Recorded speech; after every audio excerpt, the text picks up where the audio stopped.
Hello, los amigos. Il est mort de rire, Karim. Salut tout le monde, ça va mon petit Abdel? Ça va, en forme.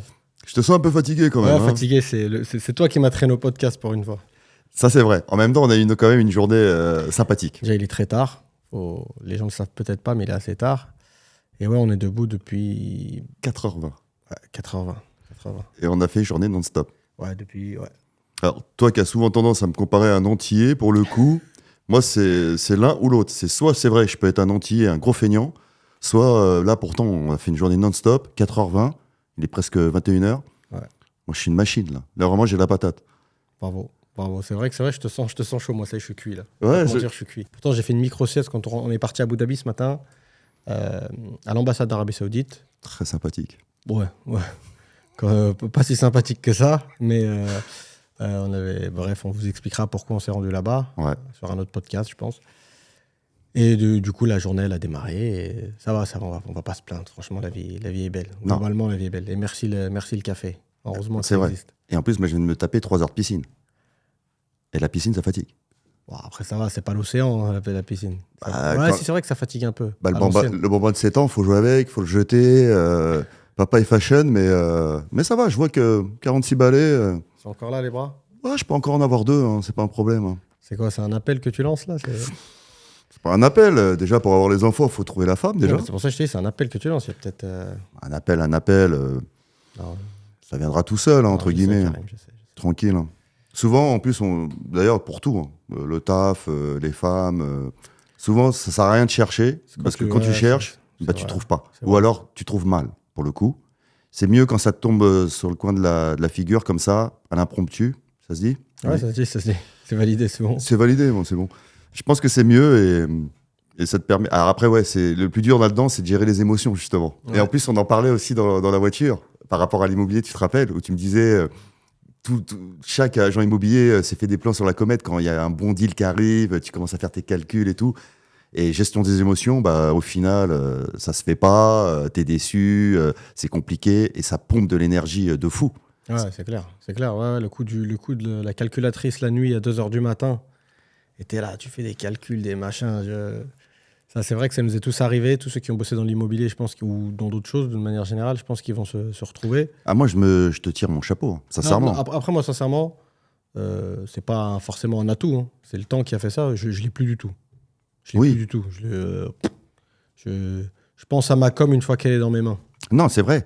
Mais si tu gérais que ça, tu gères quand même pas mal de choses.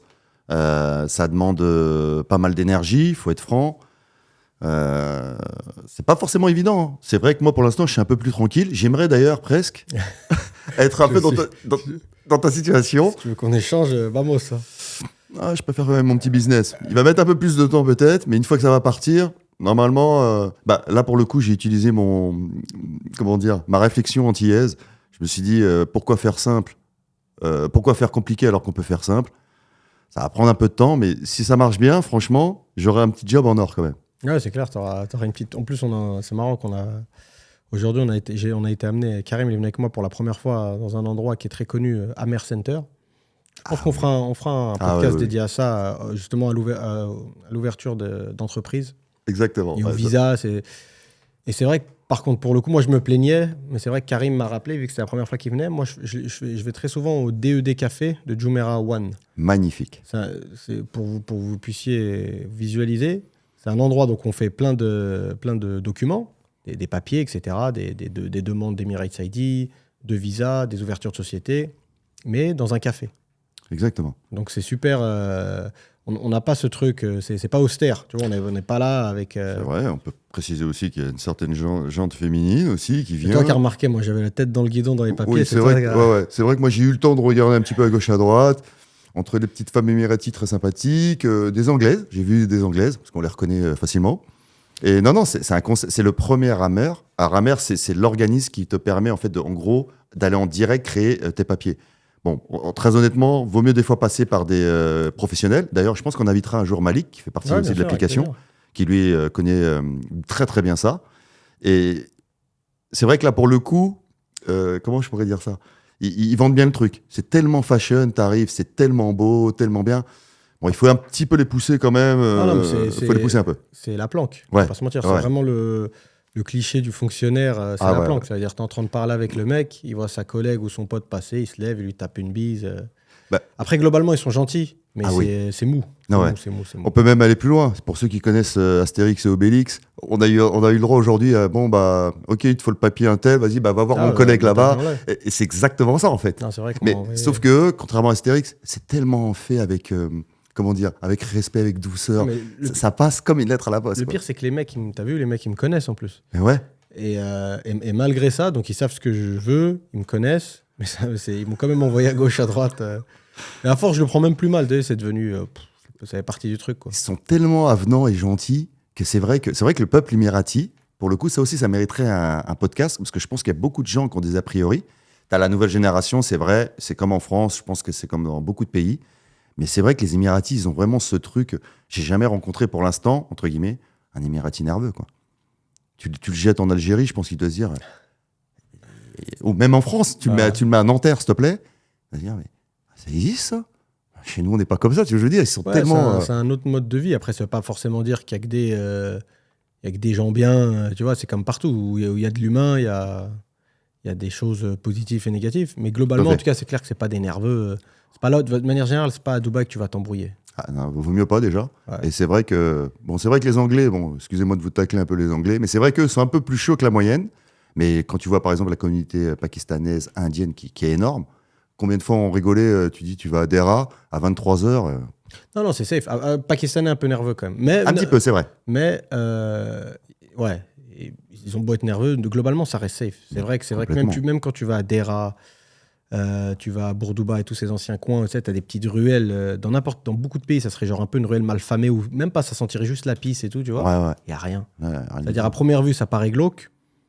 Tu peux passer dans la rue à 2h, 3h du matin. C'est vrai que ça, c'est une vraie particularité de Dubaï. Et je pense que, justement, un des sujets du podcast de ce soir, parce que j'ai eu la question, en plus, je pense que ce podcast va sortir, je pense, vers la rentrée, septembre. Début septembre ou dernière semaine d'août, donc je pense qu'on sera dans le thème.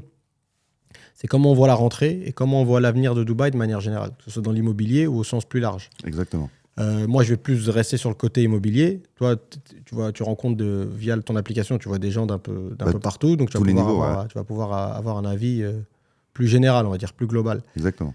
Et pour revenir à ce que je te disais, dans l'état du monde actuel, je pense que Dubaï, à chaque fois on en parle, et parfois ça vu tu vois, quand tu rabâches un truc, après ça devient, les gens ils prêtent plus attention, ça devient anecdotique. Oui.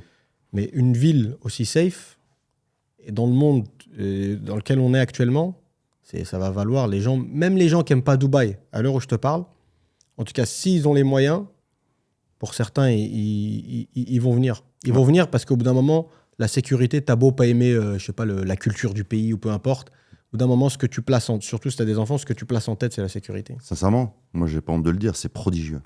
À part Singapour, peut-être. Et tu m'avais dit aussi le Japon aussi qui est assez safe. T'as Tokyo, Singapour. Voilà. Mais ici, c'est prodigieux. En plus, qui plus est dans un pays arabe. On sait tous que les gens d'origine maghrébine ou les Arabes en règle générale, on est assez sanguins. Bon, plus entre guillemets, les Algériens qui, eux, sont un peu plus connus pour être un peu plus nerveux, mais en règle générale, les Arabes sont assez nerveux. Là, tu te dis quand même, s'il n'y a pas, t'es arabe, t'es américain, enfin, peu importe qui tu es, tu rentres dans le moule, quoi. T'as pas le choix, en fait. Ouais, au final, t'as vraiment pas le choix. C'est ce qui est fou, c'est que souvent j'en parle, enfin souvent non, mais j'en ai déjà parlé avec des potes. Jusqu'à maintenant, j'ai pas compris pourquoi. Parce que c'est pas juste une histoire de mettre des amendes super élevées. Ouais. Parce que, pour avoir discuté, on a des potes avocats. On a déjà discuté avec eux parce qu'il se passe des choses. Oui. Tu vois, il n'y a pas de délinquance du quotidien, genre personne se fait arracher son sac ou son téléphone, Dieu merci, tu vois. Mais il se passe des choses. Il y a quand même des gens en prison à Dubaï, aux Émirats. Et quand tu parles aux avocats, attention, quand je dis ça, je motive personne à faire quoi que ce soit, tu vois. Mais c'est pas des peines. J'ai pas été choqué par les sentences, par les peines. Et je me suis rendu compte que tu prends par exemple aux États-Unis, dans certains États, les peines elles sont beaucoup plus lourdes. Tu vois, surtout quand tu es récidiviste, c'est prison à vie directe et tout.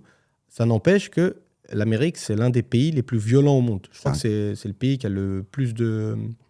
Niveau carcéral, c'est eux qui ont le plus de détenus dans le monde. Exactement, oui. Donc, ce que je veux dire par là, c'est que c'est pas la peur de la grosse peine qui fait flipper forcément. Ici, les peines, elles sont pas forcées, elles sont pas pires qu'aux États-Unis, mais ça en empêche que les gens ils se tiennent à carreau. Je sais pas comment ils ont réussi leur coup. Moi, je pense qu'il y a un peu la prestance des... Je pense que c'est un mélange des deux. Il y a la prestance et... Réellement, même moi, des fois, bon, ça m'arrive encore d'écouter de la musique, n'est-ce pas ? Je fais une dédicace à Booba, hein, notre génération quand même. Et c'est plus fort que moi quand je mets la musique à fond, parce que ça m'arrive encore. Dès que je vois une voiture... Alors, c'est encore pire à Abu Dhabi, hein, mais même à Dubaï, plus fort que moi, je baisse le son. C'est un réflexe, en fait. Pourquoi ? Parce que... Quand tu vois une voiture quoi, de flic ? Ah, bien sûr. Si elle est à côté de moi et tout, discrètement, hop, je baisse le son, tu vois. Je veux dire, autant sur El Rey Road, je le mets à fond, je suis tranquille.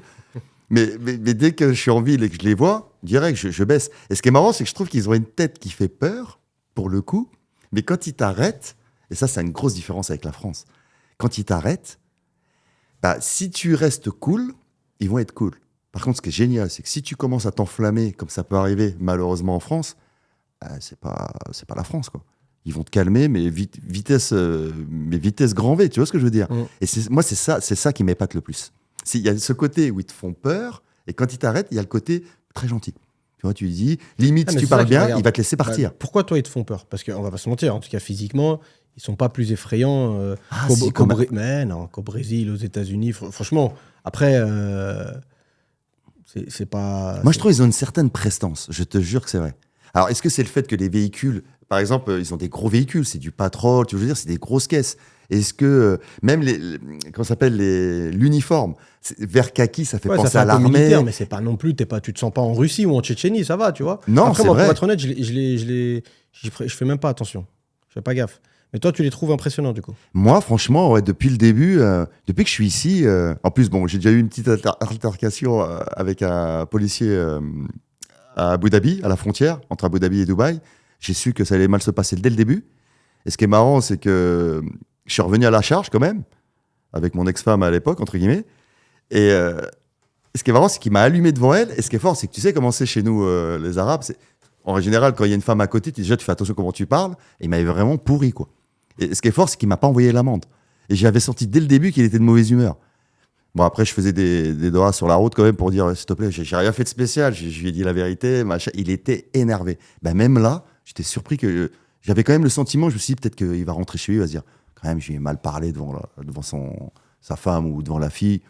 Ah, vas-y, je lui mets pas l'amende. Mais je l'ai jamais reçu, quoi. Ah, tant mieux. Et c'est ça que je trouve fort. Mais moi, je trouve ils sont, et surtout à Abu Dhabi. Hein.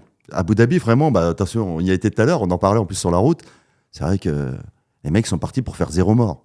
Je sais pas si les gens se rendent compte. Et ce que j'aime ici, bon, aux Émirats, c'est que quand zéro mort. 0 mort sur les routes. Ah, par rapport au... Ils se sont mis cet objectif.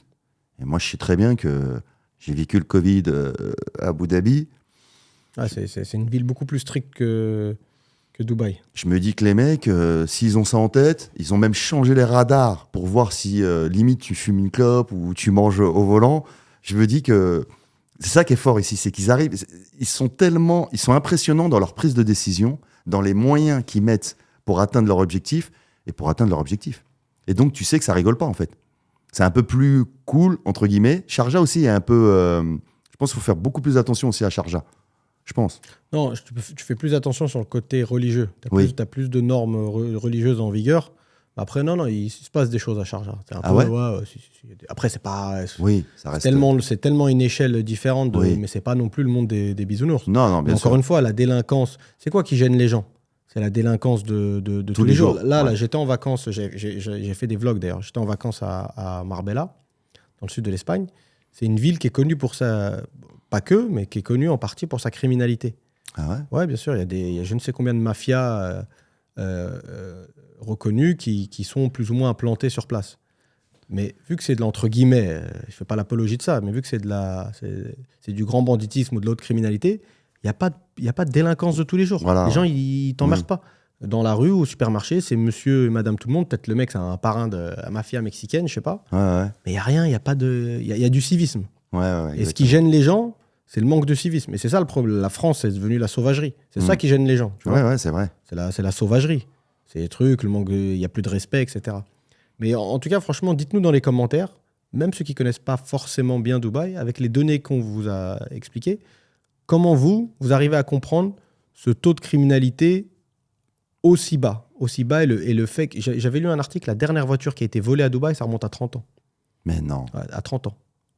Ça fait 30 ans, il n'y a pas une voiture qui a été volée à Dubaï. C'est beau. Tu vois, c'est un truc de fou. Alors qu'en France, là, j'ai des potes... non, où est-ce qu'ils étaient ? Dans une ville dans le sud.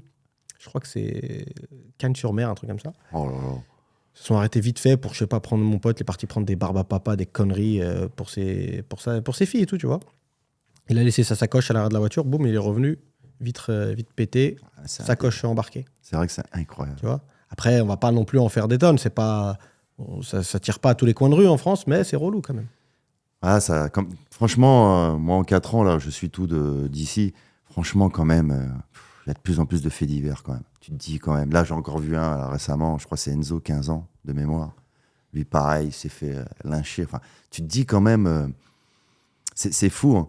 C'est fou parce que quand tu vois certains jeunes en plus qui viennent ici, je te l'avais dit, j'ai déjà dit pour rigoler, même le wesh, il est pas sur la plage, c'est pas le même wesh que du quartier ou dans Paris ou même à la campagne. C'est ça qui est marrant d'ailleurs. C'est fou. Même les gamins, quand ils viennent ici, les jeunes, ils savent que quand ils vont poser le pied ici, ils vont s'auto-discipliner. C'est là où moi je me dis comment Dubaï a réussi à te faire discipliner des gens du monde entier. C'est quand même une des villes les plus visitées au monde. Ouais, après, ouais, c'est vrai. Même moi, j'allais essayer de te trouver une explication. Mais après, déjà, je pense que le fait que quand tu arrives, c'est pas le bordel, visuellement, c'est comme quand tu vas chez quelqu'un, quand c'est tout propre, toi-même, même si si toi, t'es un crado, tu vas chez quelqu'un chez qui c'est super propre. Il y a des gens chez eux, ils ne retirent pas leurs pompes, mais quand ils arrivent chez quelqu'un, c'est tellement nickel, ils voient que tout le monde retire ses chaussures, ben ils retirent ses chaussures. Tu fais un peu comme l'environnement, il t'impacte, tu vois. Ouais. Mais c'est comme l'exemple de la clope. Par exemple, ici, c'est pas une blague. Les gens, quand ils venaient, enfin les touristes, quand ils venaient, ils disaient c'est super propre, super safe. Mais pourquoi c'est super propre ? Parce que tu es sur le périph', tu es sur Sheikh Zayed Road, tu jettes ta clope. Comme il y a que des caméras, si jamais ils arrivent à te voir où tu as jeté la cigarette, mais direct, tu reçois une amende. Et c'est ça qui est puissant. Tu te dis, mais comment ils arrivent à. Le logiciel, il arrive à repérer que ça, c'est une cigarette qui est tombée. C'est là où tu te dis, moi, par exemple, j'ai ma petite bouteille où je mets mes. De toute façon, tu le sais. Et même, je pense que je retournerai en France, plus jamais je jetterai un mégot. C'est devenu presque normal maintenant dans ma tête. Pareil, je vais pas dire que j'ai hâte de me faire arrêter par un policier, mais en France, je dirais, franchement, vous faites un métier dur. Et je parle pas de ceux qui sont borderline et qui pètent les plombs. Je parle du policier en règle générale. Faut arrêter aussi de déconner. Il y a quand même des policiers qui font bien leur boulot en France. Il y en a d'autres qui, je pense qu'ils se sont trompés de métier. Mais en tout cas, j'aimerais bien rencontrer un policier normal et lui dire, je dirais pas machallah, mais je dirais franchement. Je savais que t'allais sortir un podcast, une dinguerie. La dernière fois, c'était Louis de Finesse. Ouais. Je dirais pas ça, mais je dirais franchement, vous avez le moral quand même. C'est vrai que c'est difficile. Donc, moi, je me rappelle, c'était mon frère, il s'était fait arrêter. Il avait une bête de caisse et tout. C'était à Toulouse, en plus. Ils sont venus à 4. C'était la BAC, en plus. Et à peine ils sont arrivés, il leur a dit « Ouais, bonjour, vous allez bien ?» Et les flics, ils étaient choqués. C'est-à-dire, ils l'ont regardé. En plus, il était en mode comme toi, casquette, jogging. Il avait loué un super bolide, tu vois. Ils étaient choqués. Et donc, il a commencé à parler avec eux. Il a dit que lui, il vivait plus là. Enfin, bref. Et à la fin, le flic, ce qui est marrant, il lui dit « Elle pousse bien la voiture. » Il dit « Elle est pas mal. » Tu vois, c'est ça qui est fort. C'est que je pense que même en France, je pense que c'est à nous aussi d'apprendre à un moment donné à respecter, en tout cas, à respecter de plus en plus les bons policiers, entre guillemets. C'est comme les gens, ils ne mélangent pas ceux dans les quartiers qui font tout et n'importe quoi et les gens qui vivent dans le quartier. Je pense que c'est vraiment un échange. Je pense que tout le monde doit prendre conscience de faire plus attention, en fait, à la personne qu'il a en face de lui. J'ai pas dit que non plus si c'était un baqueux qui était pas très gentil, qu'il fallait lui rentrer dedans. Mais en tout cas, je pense que les gens font plus d'efforts, en fait, en France. Et on arrive à un stade où, alors qu'ici, justement, ici, tu réfléchis à 2 fois avant de rouler comme un malade sur la route, avant de parler mal à quelqu'un, avant de jeter une cigarette. Et c'est ça, moi, où je trouve que Dubaï, ils sont incroyables. Ouais, non, c'est ancré dans notre cerveau. C'est ça qui est incroyable. Ils ont réussi un tour de force. En plus, tu peux même pas dire... Il y a toutes les nationalités, donc il y a des écarts et des problèmes sociaux de ouf. Il y a des écarts, tu vois des scènes, il y a pratiquement... J'en avais parlé plein de fois dans les podcasts. En France, dans beaucoup de grandes villes, New York, Londres, machin, il y a plein de mondes, il y a des écarts pareils partout, mais les mondes, ils s'entrechoquent pas. Tu vois, c'est des parallèles. Oui. C'est comme des mondes parallèles. T'as les gens du 7e arrondissement, t'as les gens de la campagne, proche banlieue, À la limite, tu vois, Porte de Paris, t'as les banlieues loin dans le 7-7, etc. Tu vois. Quartier nord de Marseille, machin. Dubaï, tout se mélange, tout s'entrechoque. Combien de fois tu vas dans un drive au McDo ou KFC, le mec qui est en train de servir au drive, je sais même pas, il doit être payé, je pense, 1400 dirhams, quelque chose comme ça. Ah ouais. Et le mec, il arrive dans une Rolls-Royce Cullinan. J'ai même vu une Bugatti une fois. J'étais avec Ben, on a vu une Bugatti au McDo, au KFC, je crois, je sais plus, du côté de Jumeirah. Bugatti en train d'attendre son menu. Donc, je sais pas si tu te rends compte de l'écart. Ah ouais, c'est violent même. Je sais pas, peut-être le mec, il doit avoir un cigare, une boîte de cigares ou un cendrier qui est l'équivalent de 10 ans de salaire du mec, par exemple. Tu vois. Et malgré tout, ça, je fais pas l'apologie de ça ou quoi que ce soit, tu vois, c'est juste un fait. Malgré tout, la frustration peut-être que ça crée chez les petites gens d'ici, tu vois, qui ont des petits moyens, ça crée pas de violence.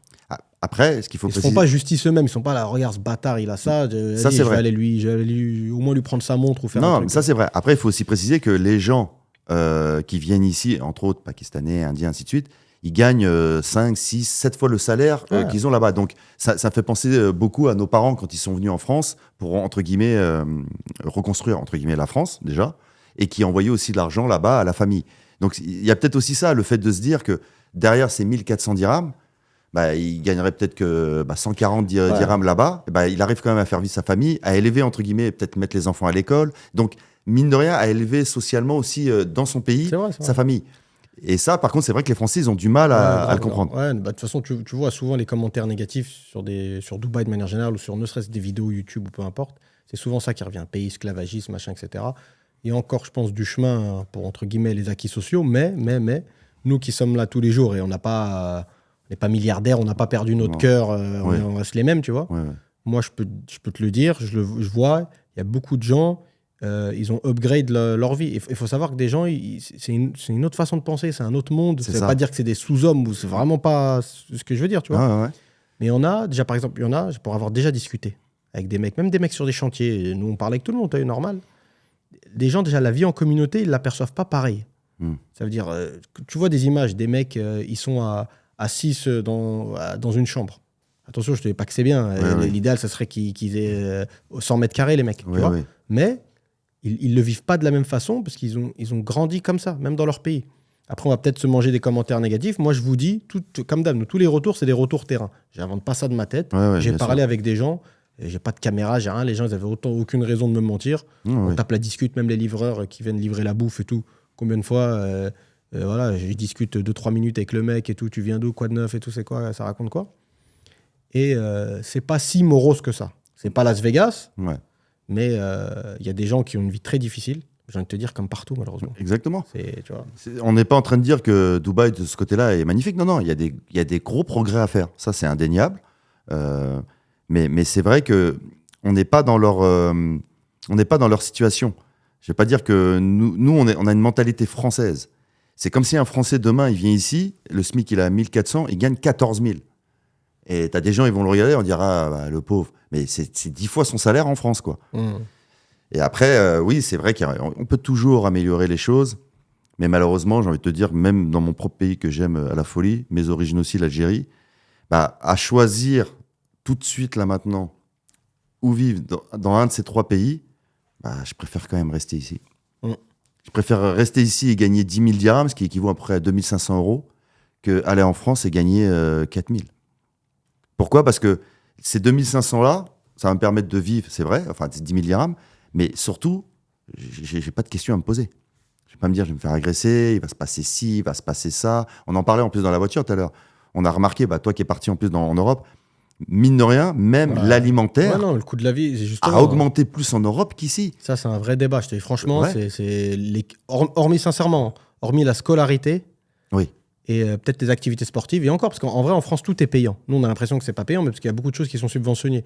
Une licence de foot et tout, machin, tu as l'impression que tu veux mettre tes enfants à l'équitation, ça coûte pas cher, la natation, ça coûte pas cher, parce que c'est... je sais pas c'est quel organisme, si c'est la ville, si c'est l'État, je sais pas, mais il y a une partie qui est prise en compte. Ça fait que si tu as 3 enfants, il peut faire du foot, l'autre du tennis, l'autre ce qu'il veut, et tu vas pas payer beaucoup. Alors qu'ici, c'est vrai que c'est privé, tu payes. Même si je connais pas les prix, mais j'ai un pote, pour donner un exemple, un pote qui est en Arabie Saoudite, la licence de son fils, la licence de foot, le petit, il a 7 ans, ils payent 550 € par trimestre. Ah, c'est ça. Et ils sont 1000 sur le terrain, c'est même pas des infrastructures de fou, tu vois. Donc c'est vrai qu'on est très loin de la France. Mais hormis ça, l'écart, franchement, je crois même sur certaines choses, j'ai l'impression que, en tout cas, la France est moins cher est plus cher que Dubaï. Ah oui. Ouais. Sur la bouffe et tout, la France est plus cher que Dubaï. Ouais, non, franchement. Et surtout, je dirais même les 2 dernières années, c'est flagrant. Ça a augmenté aussi un petit peu ici. Faut pas se le cacher, c'est vrai. Mais avec l'essence, déjà, tu te dis, entre la France et ici, tu te dis, c'est affolant. Les assurances ici, comparées pour assurer une voiture. Déjà, le vol, il rentre même pas en compte. C'est ça qui est puissant, exactement. Ouais. Et donc, et même, je pense que, par exemple, un autre truc tout bête, pendant le ramadan, mais souvent ça arrive, quand le Shir Maktoum, il décide de dire à Carrefour, à un tel, non seulement il n'y a pas d'augmentation sur les premiers produits de nécessité, et en plus tu vas les baisser. Mais Carrefour, il se plie. Et d'ailleurs, tous, ils se plient, Lulu, toute la clique. C'est ça qui est fort. C'est qu'à un moment donné, il y a quelqu'un qui tape du poing sur la table, qui dit, bah, ok, ça monte dans le monde entier, bah, nous, on va pas augmenter, quoi. Tu vas diminuer tes marges, entre guillemets. Et ce qui est fort, c'est que à Carrefour, moi, j'ai jamais entendu Carrefour se plaindre ici. Hein. Ouais, après, peut-être, de toute façon, tu sais très bien comment ça va se passer. S'ils commencent à se plaindre, dire, ah, mais il n'y a pas de problème, vas-y, on va prendre un. Non, mais déjà, ça appartient à la famille Al-Futtaim, c'est des familles proches et tout, déjà. Oui. Donc, je ne vais pas dire que c'est un entre-soi, mais déjà. Et ouais, mais sincèrement, pour un pays qui importe autant de choses, déjà, il y a tout le temps. Ça, c'est régulier. Moi, parfois, mes potes qui sont en France, ils m'envoient des photos de certains rayons, certains fruits. Après, pareil, peut-être on s'en bourgeoisie en étant ici, je sais pas.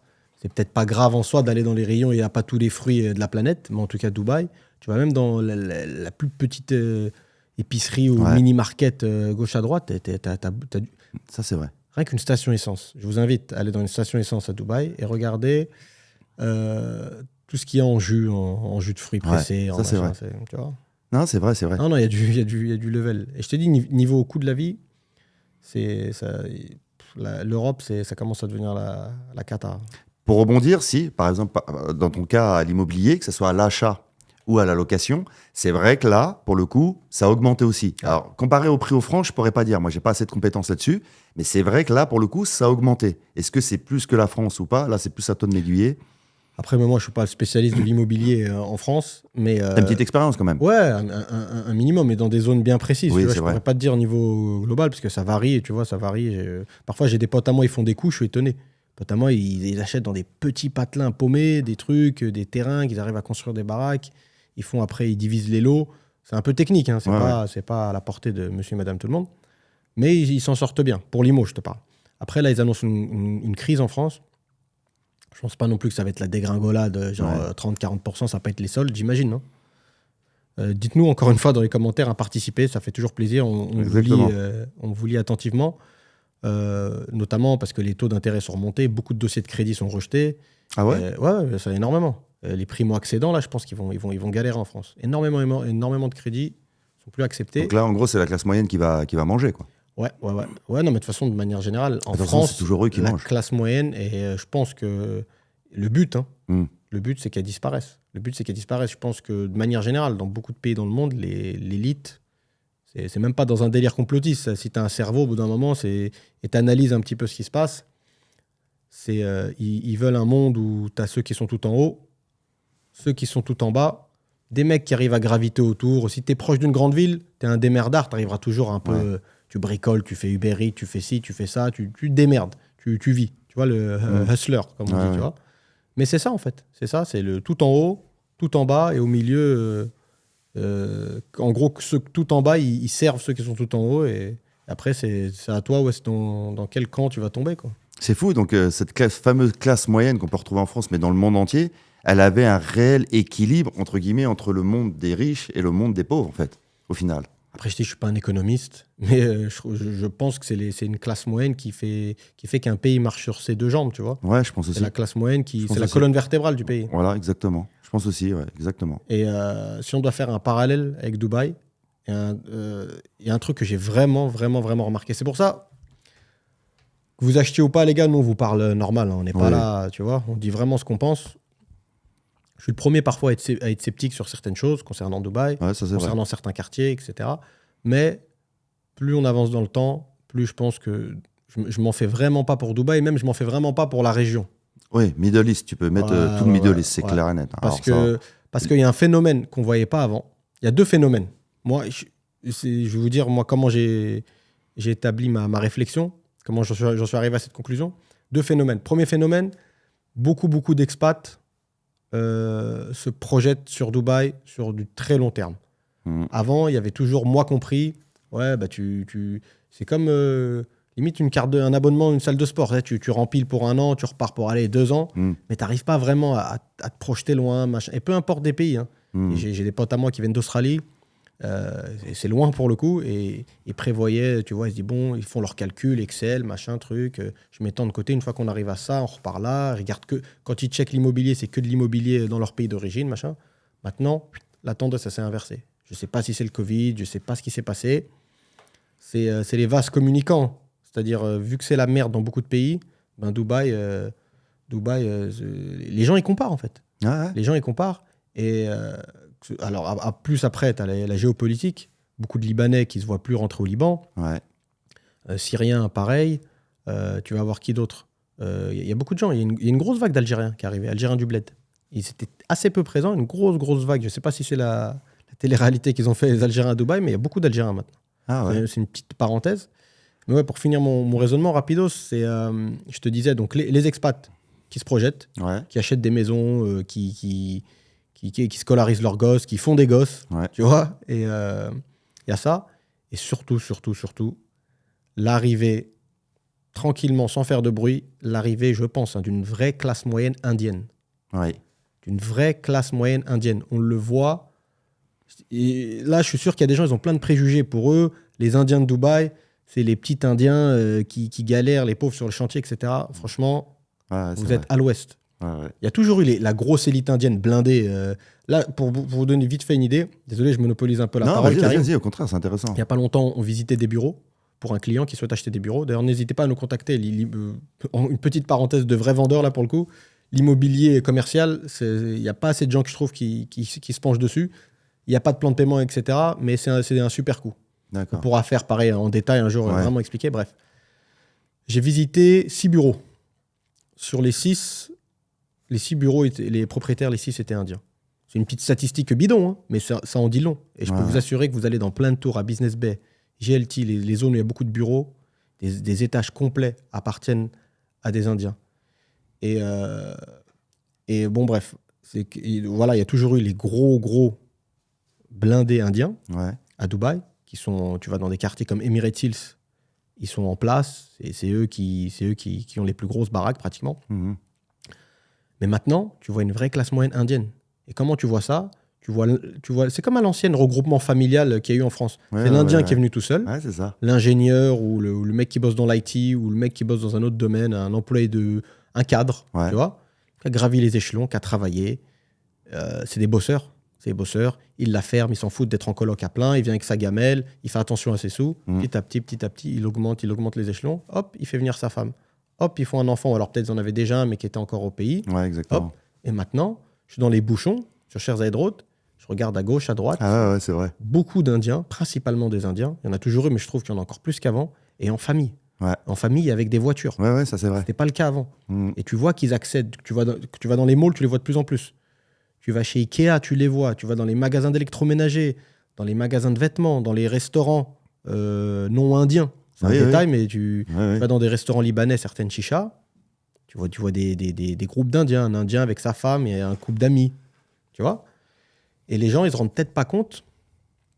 Désolé, là, c'est vraiment important, ça, je trouve. Parce qu'il y a beaucoup de Français qui s'intéressent à Dubaï, à l'immobilier à Dubaï, ou à Dubaï au sens plus large, mais c'est souvent pour l'immobilier, qui regardent Dubaï que par le trou de la serrure française.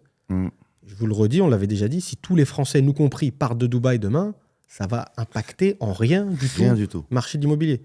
Désolé les gars, c'est pas pour nous dégonfler la tête, mais c'est la réalité. Tu peux donner une statistique. On est 30 000. Alors encore, je suis gentil, 28. Les Indiens, c'est 1,8, je crois. Avec je crois que c'est les Pakistanais 2,1. Et les Indiens, c'est les Indiens, ils sont plus nombreux que les Voilà, donc c'est 2,1 les Indiens et les Pakistanais 1,8. Ben, comme tu as dit, c'est exactement... Parce qu'il faut comprendre que les gens ont l'image de l'Indien qui travaille, mais il faut comprendre que les premiers qui sont arrivés au début de Dubaï, c'est les Pakistanais. Et il y a des Pakistanais très blindés. Mais c'est vrai que la classe moyenne se voit moins. Ouais. Mais les Indiens, par contre, ils voulaient, pour vous dire, ils voulaient même créer l'Hyperloop. Pour ceux qui ne connaissent pas, c'est le fameux train dans le tube qui va à 1000 km/h. Ils parlaient de faire l'Hyperloop qui va jusqu'à Bombay, quoi. Ah, mais ça, Tellement ils ont une connivence entre eux. Les Émiratis aiment beaucoup en plus. C'est vrai, ils font du business avec eux. C'est une partie intégrante du pays, de la culture, de ce que tu veux. Il n'y a pas de Dubaï sans les Indiens. Ouais. Et il y a beaucoup d'Indiens qui seront rien, à qui Dubaï a été un propulseur, tu vois. Ouais, c'est ça. Il y a eu le American Dream, et il y a eu le Dubai Dream, il existe, mais je dirais principalement pour les Indiens. Ouais, c'est vrai. Et qu'est-ce que je te disais ? Ouais, pardon. La communauté indienne, je t'ai dit, de plus en plus puissante. Et pour qu'un pays fonctionne bien, c'est grâce à sa classe moyenne. Ouais. Et moi, j'ai parlé avec un pote à moi qui bosse chez Emaar. Il m'a confirmé. Ce que je vois, tu vois, il m'a confirmé. Il m'a dit de plus en plus d'Indiens passent par des crédits et accèdent à la propriété via des townhouses. Townhouses, c'est les maisons mitoyennes. En général, c'est le type de villa le moins cher qu'on puisse acheter. C'est ce qui marche le mieux en villa pour une famille avec un jeune enfant, tu vois. Il m'a dit énormément d'Indiens. Qui sont à combien d'ailleurs ? À peu près, enfin, une fourchette ? Tous les prix, mais on va dire 2 millions de dirhams. 2 millions de dirhams, c'est ce qui est pas mal pour une petite moyenne. Pour une maison. Ouais, parce qu'en plus, elles sont souvent placées à l'intérieur de community, c'est-à-dire c'est des compounds. Voilà, des compounds, des parcs autour où il y a des espaces verts. C'est une petite ville dans une ville, quoi, tu vois, avec les barres de sécurité, etc. Et ils accèdent à des quartiers. Peut-être ça va paraître choquant, peut-être pour certaines personnes qui regardent, parce qu'on parle souvent de race et tout, mais c'est la réalité des choses. Hein. Ouais, bien sûr. Ils accèdent à des quartiers qui étaient auparavant quartiers blancs, c'est-à-dire très british. Springs, le quartier, la zone qu'on appelle Emirates Living, c'est à côté de Marina. C'est les premiers quartiers de villas construits par Emaar. Premier à ma connaissance. Elles sont super les maisons en plus. Hein. Elles sont top. Elles ont pris un petit coup de vieux, mais c'est un des meilleurs investissements de tout Dubaï pour moi. Clairement. Bref, il y avait une grosse communauté british. Il n'y avait que des British à l'époque, tu vois. British, ou il y avait un Libanais. Après, il n'y avait pas que des Anglais, mais il y avait une grosse communauté. Tu vas là-bas, c'est truffé d'Indiens. Et beaucoup de propriétaires, tu vois. Donc, rien que pour ça, je pense que Dubaï a de beaux jours devant elle.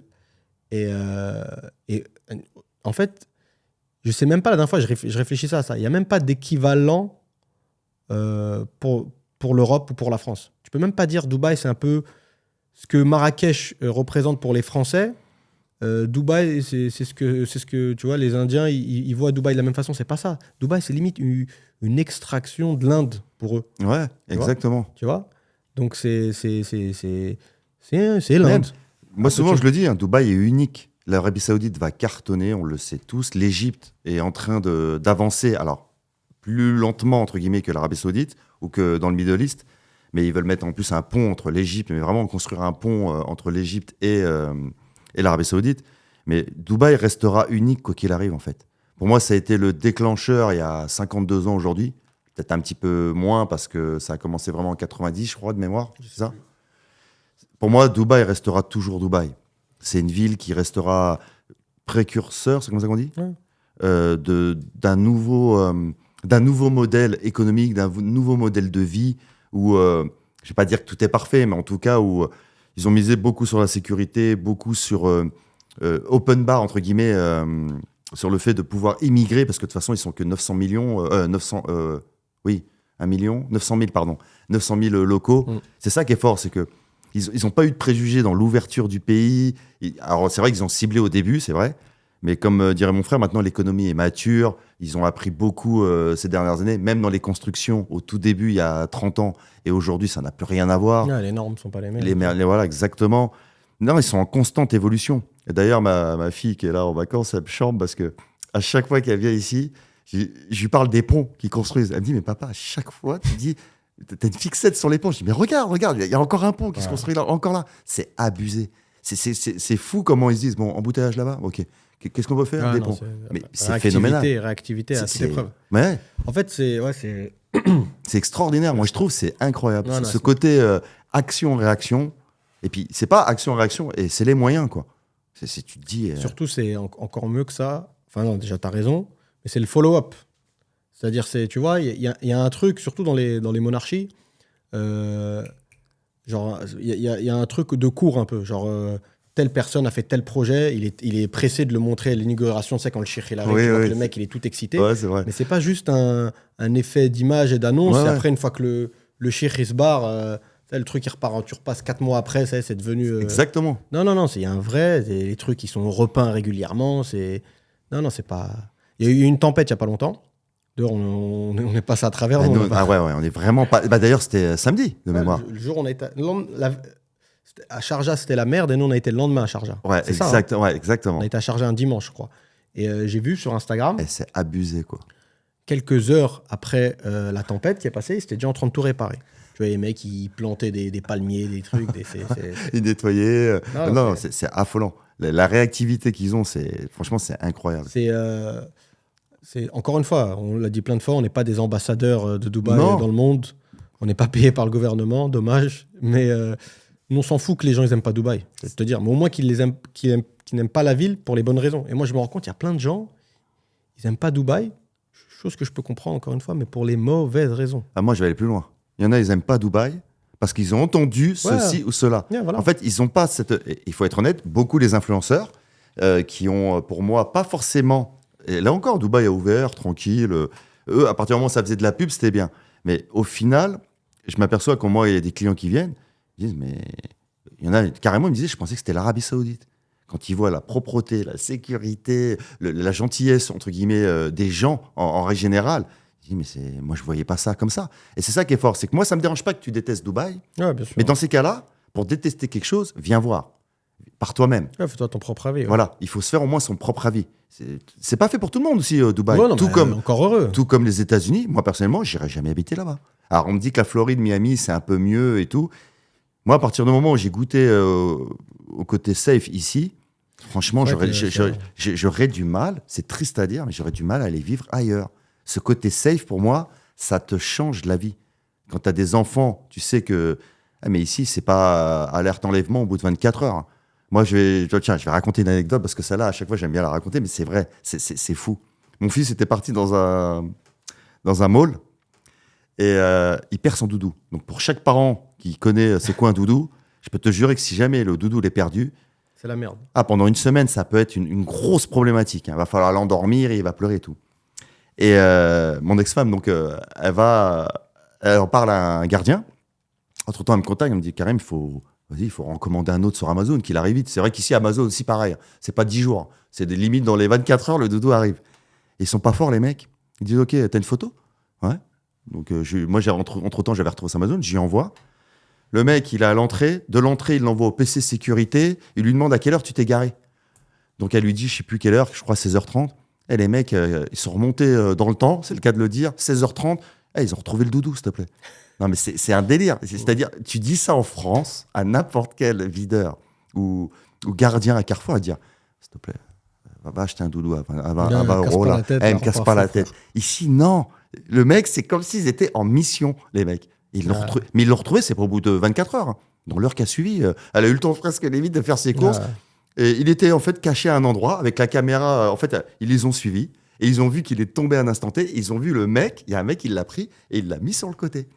Tu te dis, mais c'est affolant. Les gens, ils se prennent la tête ici de manière générale. Après, j'en avais déjà parlé, moi, avec des clients. Après, franchement, quand je rencontre des gens, c'est jamais un débat que j'aime avoir parce que, au bout d'un moment, t'aimes pas Dubaï, tu vois. Ouais. Que tu veux que... T'aimes pas, voilà. Il y a d'autres choses dans la vie. Je suis sûr que t'aimes d'autres choses, t'aimes d'autres destinations et c'est tant mieux pour toi, tu vois. Exactement. Mais c'est vrai que les gens connaissent très, très mal la ville. Moi, c'est ça qui me dérange. Je me dis, ouais, voilà. Beaucoup de gens critiquent Dubaï, mais ils sont pas venus, en fait. Après, comme tu as dit, les influenceurs... Une fois, j'ai eu un débat, justement, c'est le dernier débat que j'ai eu avec un mec. Je fais, tu sais quoi, vas-y, j'abandonne, je m'en fous. Je lui dis, écoute, les influenceurs, c'est de la merde. C'est une ville qui n'a pas d'histoire. Souvent, ça revient qui n'a pas d'histoire. C'est une ville qui n'a pas d'histoire, qui n'a pas d'âme. Ouais. Qu'est-ce que je te dis? C'était un désert. Tu veux qu'il... C'est quoi le problème? Les gens, quand ils construisent leur histoire au moment présent, bah, tu dis qu'ils n'ont pas d'histoire, il n'y a pas de passé, il n'y a pas de charme, etc. Okay. Mais s'ils avaient voulu faire un peu de l'ancien, comme en Chine, tu as vu en Chine, il y a des villes, ils ont copié Paris à l'identique. C'est devenu des villes fantômes, c'est glauque comme pas possible. Ils t'ont fait Rome, des trucs, le Colisée, machin. Ils t'ont copié, ils t'ont même fait les pavés un peu abîmés à la Montmartre. Mais c'est Euro Disney, le truc. Tu sais, c'est un décor. Ouais. Dubaï, ils sont partis d'une feuille blanche. S'ils avaient fait un truc un peu façon ancien, tout le monde se serait foutu de leur gueule. Donc, quoi qu'il arrive, il y a un problème. Exactement. C'est une ville portée vers l'avenir. Tu veux, t'es quelqu'un qui est féru d'histoire, machin, bah vas-y, va te balader à Paris, à Rome, comment on appelle ça, là, dans toutes les villes un peu médiévales, tu vois, d'Europe, même d'Europe de l'Est et tout. Et voilà. Moi, t'es gentil. Moi, je vais être beaucoup plus violent dans mes propos, dans le sens où, OK, 52 ans, ils n'ont pas d'histoire, ils n'ont pas d'âme. OK, je vais prendre les États-Unis, 200 ans ou 220 ans. C'est le pays qui a créé le plus de guerres dans le monde. C'est un des pays où il y a le plus, déjà, il y a plus de taux de criminalité. C'est un pays qui est parti en cacahuète totale, tu veux dire. Ouais. Bah, je préfère, je suis désolé de le dire. Ah, OK, ils ont une âme, super. Bah, on a vu comment ils l'ont créé, leur âme. Pour ceux qui se rappellent, qui ont oublié, et quand ils sont venus, à coup de typhus là, sur les couvertures, ils ont exterminé tout le monde. Moi, je suis désolé de le dire. Ici, ils ont tout créé d'une feuille blanche. Ils ont été chercher les lois, les tendances, tout ce qui se faisait de mieux pour faire un cocon pour que les gens y soient bien. Bah, je préfère 1000 fois ce pays qui a 52 ans où tu t'y sens bien. Pareil, on parle souvent, oui, mais c'est une dictature, démocratie. Bah, je suis désolé de le dire, je vais encore mettre les pieds dans le plat. Je préfère un mec qui gère et qui gère bien, où tu te sens bien, que mon président, je vais quand même l'appeler mon président, mais je vais même les appeler les présidents, où, entre guillemets, on te fait croire que parce que tu vas voter, tu vas avoir un impact sur l'économie, sur la sécurité, sur plein d'autres choses de ton pays. C'est faux. Ici, quand il dit c'est à droite, c'est tout le monde qui va à droite. Quand il dit à gauche, c'est tout le monde qui va à gauche. Il n'y en a pas un qui bronche, mais il ne va pas à gauche par ego. Il va à gauche ou à droite parce qu'il sent que ça va élever le pays, les gens qui vivent dans le pays. Tous ces expatriés sont venus ici, c'est pour une plus-value. Alors qu'en France, je suis désolé de le dire, on te fait miroiter que parce que lui va venir au pouvoir, ou lui. Bon exemple, c'est les flics. Quand tu vois un policier ici, combien il est payé. Après, ouais. Non, mais c'est la vérité. Ouais, mais c'est une petite population. En France, ils peuvent pas faire ça. Bah, franchement, regarde. Par contre, tu vois, regarde, quand tu vois le pognon qu'on dépense pour des choses mais futiles. Regarde, demain, tu payes bien les enseignants. Tu payes ne serait-ce que bien les policiers. Et tu payes bien la santé. Je te jure que la France, c'est plus le même délire. Un policier qui est payé 5 000 ou 4 000 euros, il n'aura pas le même comportement. Enfin, oui, il n'aura pas le même comportement qu'être payé 1 200, faire des heures sup. J'ai appris il n'y a pas longtemps, c'est encore le cas. Oh, les mecs, ils bossent comme des oufs. Ils sont même pas payés les heures sup. Ouais, c'est connu, ça. Tu vois ce que je veux te dire? Tu leur donnes aussi des bonnes voitures, peut-être une meilleure formation aussi, c'est vrai. Ah, t'es prêt pour aller dans l'IGPN, là, Karim, là, t'es devenu le défendeur des condés, là. C'est pas ça. Non, je rigole. Mais même là, je viens d'apprendre que, voilà, il y a, pareil, pendant tu sais, il y a eu des émeutes en France, là. Ouais. Et il y a un petit rebeu, je crois, c'est Mohamed B, il était en scooter. Qui a été déformé, le pauvre, là. Alors non, il y a lui, l'autre carrément, il est mort. Ah oui, on vient d'apprendre que c'est des gars du GIGN, s'il te plaît. Ils sont 5, en fait, au final. Ils ont été entendus par un juge et tout, mais moi, le GIGN, pour moi, c'est pas des stars. Mais GIGN, moi, c'est 13 novembre. Ouais, corps d'élite. Okay, c'est le corps d'élite ici. Et même les propres policiers disent, mais qu'est-ce qu'ils sont venus faire? C'est pas leur job, les mecs. Ils sont pas payés, ils sont pas formés pour venir se battre contre des gamins. Tu vois ce que je veux dire? Eux, ils veulent du high level. Laisse du high level. Donc, c'est quand même fou, quoi. On a mis des mecs qui n'avaient rien à faire ici. Tu veux dire? Ouais. Et moi, c'est ça que je trouve affolant. C'est qu'à un moment donné, la santé, on en a besoin. L'éducation, on en a besoin. J'exonère pas le rôle des parents. Mais à un moment donné, si tu mets les moyens dans les branches les plus importantes, je te jure que ça irait 10 fois mieux. Un flic qui est payé 5 000 euros, quand il t'arrête, il va se dire, je vais t'arrêter. Ici, tu te fais arrêter parce que tu as fait une connerie. C'est pas, il t'arrête parce que tu es arabe, parce que tu es black. Un petit peu, j'avoue, au début, ça m'avait un peu surpris sur les Pakistanais, entre autres. Mais franchement, quand tu les vois conduire, je peux comprendre qu'ils soient un peu plus arrêtés que les autres. C'est la vérité. C'est pas compliqué. Hein. Entre deux voitures sur l'autoroute, il y a, sans mentir, il y a 1 mètre. Et il passe, le mec. Pour lui, il y a la place pour se mettre. Il peut mettre un semi-remorque. Ah, il peut mettre un semi-remorque. Et ça, c'est une réalité. Et au début, j'ai dit, quand même, ils sont un peu sévères. Je me dis, parce que moi, je me suis jamais arrêté. Tu sais ce que c'est en France, tu vois. Au final, je me suis dit, quand ils te le font 1 fois, 2 fois, 3 fois, je dis, j'espère que les flics ils vont t'arrêter. Tu vois, mais ça reste que presque bon enfant. Ouais. C'est pas ils t'arrêtent parce que t'as une tête d'arabe. Non, mais après, de toute façon, la France, c'est un pays en déclin. Hein. Franchement, c'est un pays en déclin. C'est la vérité. Moi, je pense que même les gens... Et c'est triste, parce que j'aime beaucoup mon pays, je sais que tu l'aimes aussi. Moi, je compare souvent Dubaï à un boxeur. Et je pense que Dubaï, ça va avoir beaucoup de personnes à l'usure, mais de façon positive. C'est-à-dire, il y a plein de gens qui ont peut-être les moyens et qui reculent leur expatriation pour plusieurs raisons. Il peut y avoir plein de facteurs. Mais tu as l'impression, en tout cas, si la direction reste la même et la vitesse à laquelle vont les choses, je pense que c'est une question de temps. Ça sera peut-être pas Dubaï, hein, ça va être une autre destination, mais ça sera une question de temps avant que les gens... Parce que je t'ai dit, ce qui est bien, c'est qu'il y a un pays, c'est comme un cahier de brouillon, c'est les États-Unis. Et tu as l'impression que tout ce qui se passe aux States, ça prend quelques années, c'est le pays précurseur, tu vois. Ils ont peut-être 5 ans d'avance, je dirais, peut-être 10 ans. Et tout ce qui se passe là-bas, tu vois, par réaction en chaîne, tu le retrouves au bout d'un moment en France, notamment, vrai. Tu vois. C'est vrai. Et l'ultra-violence, moi je pense que peut-être dans 10 ans, ça va être limite pour un regard, tu te fais allumer. C'est déjà le cas. Ouais, après c'est... Pour une cigarette, c'est déjà le cas. Ouais, mais c'est pas tout le temps. Non, c'est pas tout le temps, heureusement. Aux États-Unis, c'est vraiment fréquent, tous les jours, il y a des morts, tous les jours. Et c'est une société hyper violente. Et c'est une société où, pareil, l'éducation en public, après, pareil, je ne vais pas trop parler, je ne suis pas un spécialiste des États-Unis, et en plus, c'est fédéral, c'est par État, donc ça diffère d'un État à l'autre. Texas, par exemple, ça se passe, selon les gens, ça se passe mieux qu'en Californie. Vu les lois, tu m'étonnes. Tu vois. Et je pense que, ça va, et même ce qui se passe, après, ceux qui sont en plus, qui ont une certaine éthique religieuse et tout, l'éducation des enfants, ce qui est mis dans les manuels scolaires, je pense qu'ils veulent arriver à un point où tu n'as même plus la main sur tes propres enfants. C'est-à-dire, et en te faisant croire quand même que c'est à cause de toi que tes enfants sont dans la rue. Tu vois, je veux dire, c'est ça qui est fort. C'est un peu, c'est limite un peu vicieux, mais je pense, là, moi, je suis français et j'aime vraiment mon pays. Et je le dis souvent, et en plus, je suis normand. Et je viens de la Normandie profonde. Les gens qui ne connaissent pas Perrier, Lessay, Villy, il n'y a que un Normand qui va dire, le mec, il connaît ça, quoi. Après, tout le monde, beaucoup de personnes connaissent Caen. Mais il faut être à un moment donné réaliste, quoi. On a ce qu'on mérite, que les choses soient claires et nettes. Pourtant, il y a eu les gilets jaunes, j'ai été gilet jaune, je le suis toujours d'ailleurs. Je suis même plus gilet jaune, je suis contre l'injustice tout court. Mais à un moment donné, moi, j'aimerais avoir des politiciens en face de moi. Mais sincèrement, je ne parle pas du maire, hein. Le maire de la petite bourgade. Voilà. Je parle de ceux qu'on voit beaucoup à la télé. Moi, je dirais, écoute, avec tout le respect que j'ai pour toi, pour moi, le plus gros assisté en France, c'est toi. C'est pas les chômeurs, c'est pas... pour moi, c'est toi le gros assisté. Le plus gros assisté de France, c'est ces politiciens qui...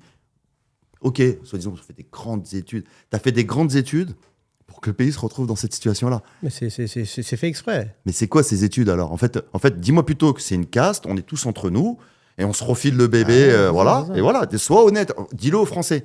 Mais s'il dit ça aux Français, les Français vont dire, ah ouais, ah bah non, nous on n'est pas d'accord, nous ça ne nous convient pas ce que vous faites. À un moment donné, moi je me dis quand vraiment ça va se réveiller, je désespère pas, je suis pas complotiste, mais j'espère qu'un jour, vraiment les gens vont se dire, non mais là stop, là vraiment c'est la goutte d'eau qui fait déborder le vase. C'est soit vous rentrez dans le rang, entre guillemets, vous vous battez pour le pays, soit à un moment donné, va falloir, je ne vais pas dire falloir trancher des têtes, quand même, pas déconner, mais à un moment donné, là, ça devient trop, ça devient ridicule. Pour moi, ça devient ridicule.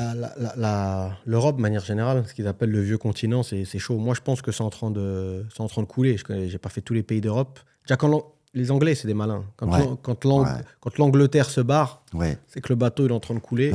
Tu peux le dire, l'Espagne, l'Italie, rien que ça. L'Espagne, l'Italie, la France, et plus les pays un peu scandinaves, mais pas la Suède ou le Danemark. Même si la Suède, des fois, c'est un peu chaud. Enfin, c'est un peu chaud sur certains critères. Mais plus, tu sais, du côté de la Bosnie, l'Albanie, par là-bas. C'est pays des Balkans. Ouais, pays des Balkans, voilà. Non, franchement, demain, tu me dis, Karim, vas-y, un salaire à 10 000 €, tu choisis le pays. Ah si, la Suisse. Ouais, voilà. Ou le Luxembourg. Mais sinon, hormis ces deux-là. Ouais, franchement, c'est chaud. La vérité, c'est chaud. Sans vouloir être alarmiste, mettre les gens... On n'est pas là pour vous faire bader, hein, ceux qui regardent et qui sont en France. Mais en tout cas, ceux qui ont les moyens ou ceux qui peuvent se donner les moyens, franchement, foncez, vous n'allez pas regretter. Hein. Même si c'est pas facile. Tu vois, t'as des jours avec, des jours sans. En Dubaï, c'est marrant. C'est comme, de toute façon, de manière générale, rien n'est parfait. Et ça te rappelle que dans ce monde, de toute façon, il n'y a pas de bonheur absolu. Et même le bonheur, c'est pas un état continu. Tu as des moments où tu es joyeux. Parfois, un truc bidon, tu manges un fondant au chocolat, ça va faire ta journée ou ta soirée. Tu vois, t'as pas besoin parfois de trucs de dingue pour être heureux. Mais il y a toujours un truc pour contrebalancer. Il y avait un pote à moi, c'est un truc connu. Hein. Il disait que la France, après cette affaire-là, c'est un peu borderline religieusement parlant, mais c'est une blague qui dit que Dieu a créé la France. Et c'était tellement un beau pays, et tellement, c'est vrai, c'est un pays magnifique, c'est un pays dingue, la France. Ouais, c'est pour ça que c'est le pays le plus visité au monde depuis X années. Et pour contrebalancer, puisque c'était trop bien, il a créé les Français. C'est genre un peu râleur, casse-pied, etc. Non, mais c'est vrai, c'est la réputation qu'on a. Moi, je me mets dans l'eau en plus. Hein. Et Dubaï, c'est un peu pareil. C'est-à-dire, il y a plein d'avantages, mais de dingue, services de fou, machin, etc. Mais l'inconvénient, on en a parlé dans un podcast, c'est que c'est vrai que pour faire du fric, c'est beaucoup plus compliqué qu'il n'y paraît. Ça paraît facile au premier abord. Tu te dis, punaise, je suis pas plus con qu'un autre. Il y a des Bentley de partout. Lui, il a une tête, il a même pas 25 balais, il est en Rolls. S'il l'a fait, je peux le faire. Et une fois que tu mets les mains dans le cambouis, tu te dis, ok, d'accord. Après, c'est ça, il faut bien qu'il y ait quelque chose. Ça allait pas être un pays de dingue. Et en plus, tu arrives, tu montes une boîte, tu fais 1 million de chiffre d'affaires en un trimestre. C'est exactement ça. Et j'irais même un peu plus loin. Bon, là, je vais prêcher ma paroisse, enfin notre paroisse, parce qu'on est maintenant tous, entre guillemets, un groupe par rapport à l'application et le groupe Dubai Collection. Mais il y a aussi ça, de bien faire attention, déjà, c'est une vraie décision de décider de quitter la France ou l'Europe, de venir ici. Et il est clair que avant de prendre cette décision, de bien trouver les bons interlocuteurs, et que ça soit pour acheter un appart, créer une société. Tu as entendu tout à l'heure quand Wari m'a laissé le message, il disait combien de gens qui sont venus ici, qui ont créé une société, qui se sont fait bananer à gauche, à droite, parce que malheureusement, Dubaï n'y échappe pas. Quand il y a du fric, les gens, il y en a qui se comportent mal. Ouais. Et je mets même certains, notre propre communauté, hein, qu'ils soient belges, français, qui sont venus ici, qui profitent aussi de cette aubaine. Et au lieu d'avoir ce côté solidaire entre nous, s'il y a moyen de gratter ou de pigeonner, entre guillemets, des nouveaux arrivants, malheureusement, malheureusement, ça arrive. Après, ça, c'est partout, mais c'est clair. Après, c'est partout, ouais. Donc, il y a une vraie chance à Dubaï de trouver des gens bien. Moi, c'est ce que j'ai essayé de faire. Ça va peut-être prendre du temps avant de se faire connaître, mais moi, je mets pas, j'allais dire, ma tête à couper pour se suicider. Mais moi, demain, je mets au défi n'importe quelle personne, déjà qui sont passés par nous, là, qui va se plaindre, qui a acheté un appartement avec toi, qui a pris une carotte, qui a été créé une société avec Malik ou Karim El Soudan, qui a pris une carotte. Hilal, qu'on a reçu il y a quelques temps, qui va passer un R&B qui sera mal reçu. Pareil pour le touriste. Il y a des gens bien ici. Il y a des gens bien, c'est juste, encore une fois de plus, nous, on est parti du postulat qu'on va faire des podcasts où on est nature-peinture. Là, aujourd'hui, celui-là qui n'a pas compris qu'on est encore nature-peinture, c'est qu'il n'a rien compris. Et je pense que c'est important de s'orienter vers des gens qui vous ressemblent, en fait, au final, qui ont une expérience et surtout qui vont vous aider à accomplir votre rêve, votre objectif, ce que vous voulez devenir. Et voilà, c'est aussi simple que ça, quoi. Ouais, tu me fais penser à un truc, je voulais faire un podcast. J'aurais bien voulu que tout le monde soit là. D'ailleurs, un petit CLM au reste de l'équipe. Ouais. Ben, à l'heure où je vous parle, Ben, il est à... Bon, on va pas dire où est-ce qu'il est. Oui. On va pas dévoiler son petit secret. Je sais qu'il est content, il n'y a pas de français, donc on va pas le polluer. Mais il est en Thaïlande, ça va, c'est vaste. Ouais, c'est vaste. Je vais pas dire l'endroit précisément. Mehdi, il est à Bali. On va pas tarder à le rejoindre. On est pressé. On vous fera des belles vidéos de là-bas. On vous donnera un petit peu de nouvelles du projet, où est-ce que ça en est. Mais j'aurais bien voulu que tout le monde soit là. Un peu dans le même délire de Dubaï en plus, hein, pour le coup. Un petit peu plus grand, mais pareil, très safe. Bali, ouais. On va dire pour une île, j'ai failli dire un pays. Ouais. Pour une île aussi exotique, etc. Ça va, c'est relativement safe, Bali. Ouais. Après, tu sens que t'es pas non plus. T'es pas à Dubaï, bon, pour le coup, Singapour, c'est vraiment pas loin, notamment pour la santé et tous ceux qui ont une vision un peu négative, ceux qui ont les moyens, qui peuvent se permettre de payer une assurance internationale, de ce que j'ai vu, système de santé numéro uno. Franchement, Singapour, impressionnant. Ah ouais des années-lumière je vais pas dire des années-lumière, mais même loin devant Dubaï. Ouais. Il y a un vrai level. C'est pas juste les hôpitaux qui sont beaux, tu rentres, t'as l'impression d'être un hôtel. Les mecs, c'est perfectionné. Je lis beaucoup d'articles là-dessus. Ça fait partie du continent d'Asie, tout ça, on est d'accord. Ouais, Singapour, c'est l'Asie du Sud-Est. C'est l'Asie du Sud-Est et c'est très très proche de l'Indonésie. D'ailleurs, ça fait rire. T'as pas remarqué, si on prend de l'ouest à l'est, c'est ça, ouais. États-Unis, Europe, Moyen-Orient, Middle East et Asie. Et t'as pas l'impression que plus on avance vers l'Est, désormais à l'heure actuelle, plus les choses, je vais pas dire font rêver, mais sont presque normales. Et plus tu te diriges vers l'Ouest, plus tu vois des choses anormales. Ouais, non, mais de toute façon, c'est incroyable. Le monde, il est en train de changer. Ce que je disais tout à l'heure par rapport aux Indiens, à la classe moyenne indienne, tu vois des choses que tu ne voyais pas avant. Dans les aéroports, j'étais à Zurich il n'y a pas longtemps, blindé d'Indiens, en vacances et tout. À Paris, il commence à avoir des Indiens, mais pas encore une fois, pas les blindés, la classe moyenne. Ça change. Ça change. Je pense que les Chinois, ça fait bien longtemps, machin, les Indonésiens maintenant, les Malaisiens. Tu peux préciser, hein, ils vont dépasser les Chinois. C'est ça. Ça, c'est énorme. Les gens ne se rendent pas compte. Tout le monde dit, ouais, les Chinois. Non. La prochaine population qui va déglinguer tout le monde, et je pense même économiquement parlant, c'est les Indiens. Et encore une fois, moi, je demande aux gens de limite, ça peut paraître fou, limite incorporer Dubaï au continent indien. Ouais. Ce qu'on appelle le continent indien. C'est-à-dire, pour moi, Dubaï, c'est une extraction de l'Inde. C'est l'Inde sous stéroïdes. C'est l'Inde. Les Indiens, quand ils arrivent ici, en fait, il n'y a aucune raison pour un Indien qui a du fric de ne pas avoir une propriété à Dubaï. Je te dis, il n'y a pas l'équivalent. C'est comme si nous, on allait en tant que Français, on allait dans un pays. Bon, après, les Français, ils n'aiment pas rencontrer trop de Français, mais on est dans un pays où on se sent comme à la maison, mais vraiment comme à la maison. C'est comme si, t'imagines, on va dans un pays en tant que Français, même en tant que Maghrébin, tout ce que tu veux, et t'arrives, et c'est nous, la population numéro 1 en termes de population. Tu vois exactement. Rien que ça, c'est incroyable. Je sais même pas où est-ce que ça existe. Mais ouais, t'as raison. Hein, mais je crois que ça n'existe pas. Nous, où on est, même le Canada. Tu vas à Marrakech, c'est blindé de Français, mais t'as pas encore. Tu sens quand même. T'es au Maroc. Exactement. Tu vois, tu le ressens. Ouais, voilà. Un mec qui arrive à, je sais pas moi, à Dera, il passe 6 mois à Dera, mais il croit vraiment qu'il est en Inde. Il est chez lui, quoi. Ouais, il croit vraiment qu'il est en Inde, tu vois. Sauf que c'est beaucoup plus propre. Sanitairement parlant, c'est 100 fois mieux. Ouais. Tu vois, l'Inde, c'est technique. Hein. C'est spécial. Ouais. Non, l'Inde, c'est vrai. C'est vrai. Limite, tu respires l'air, tu peux te manger une diarrhée. C'est chaud. C'est vrai. Tu vois, ça, c'est vrai. Donc, et d'ailleurs, c'est peut-être aussi pour ça, d'ailleurs, tu as raison, pour ça, je te dis, que cette immigration se fait de plus en plus. Et pourquoi ils choisissent Dubaï? Après, il y a peut-être aussi certains pays, continents d'Europe. Mais c'est vrai que Dubaï, les mecs, ils arrivent en masse, quoi. Ils arrivent en masse et ils sont au top. Ils sont trop contents. En fait, ils ont l'impression de ne pas avoir voyagé, mais ils ont voyagé à la fois. C'est un truc de dingue. Il n'y a pas... Encore une fois, dans les commentaires, dites-nous si vous pensez qu'il y a un équivalent ailleurs, dans un autre pays. Je réfléchis depuis tout à l'heure, mais je ne crois pas. Et je te dis, et en plus, les gens...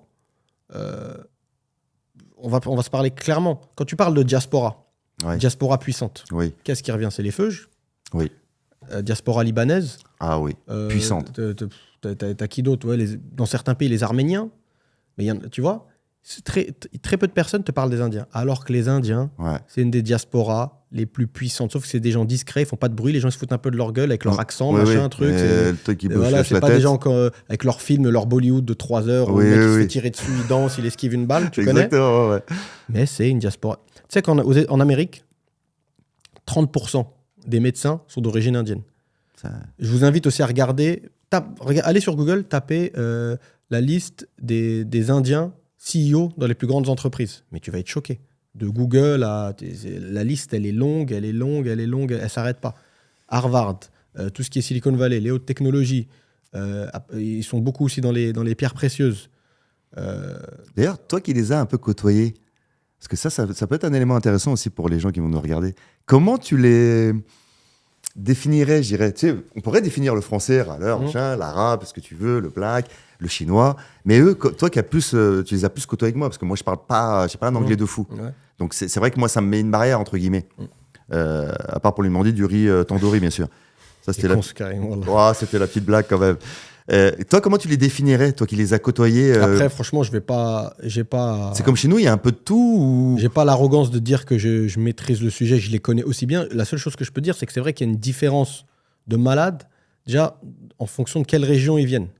Ah ouais, c'est vrai. Oui, c'est vrai. T'as les mecs de Jaipur, t'as les mecs de Mumbai, t'as les mecs de Kerala, qui sont en grand nombre ici. Beaucoup de gens du Kerala sont à Dubaï. C'est une région d'Inde qui est très jolie. En plus, une fois, je voulais visiter. C'est le seul coin qui m'avait attiré un peu en Inde. Ça ressemble à Ubud, pour ceux qui connaissent, à Bali. C'est très jungle et tout, bref. Et après, t'as pareil, même dans la diaspora. Tu vois les Anglais, certaines familles d'Angleterre. Pareil, l'Angleterre. Bon, tu as des Indiens qui habitent dans les cités et tout, mais tu as une élite. Bah, déjà, le maire de Londres, c'est d'origine pakistanaise. Oui, pakistanais. Maintenant, le président, ils n'ont pas un président, ils ont un premier ministre. Oui. Premier ministre anglais et d'origine indienne. Il y a une famille hyper puissante, super blindée. Tu vas à Oxford, c'est blindé d'Indiens. Tu vas à la City, Ben pourra. J'aimerais bien avoir le retour de Ben là-dessus. Ben, il y a travaillé, il y a vécu. Canary Wharf, à la City, à Londres, c'est blindé d'Indiens. C'est blindé d'Indiens. C'est les mecs, c'est des matheux, machin. Pour moi, c'est une diaspora élitiste. Mais en fait, ils ont. Discrète. Voilà. Et c'est ça qui est fort. Ils sont encore plus forts parce qu'ils ne se font pas remarquer. Ouais. Et au Canada, ils sont très puissants. Et encore une fois, on en revient à quoi? Tous ces gens-là, moi j'en connais plein. Malheureusement, ils n'ont pas tous closé avec moi. Mais il y a beaucoup de deals qui se font d'achat immobilier à Dubaï, d'investissement par des Indiens vivant à l'étranger, en Afrique du Sud. Communauté très puissante en Afrique du Sud d'Indiens, tu vois. Et eux, après, je ne connais pas les rentas et tout en Inde. Mais une fois, j'avais parlé avec un Indien qui était de Toronto.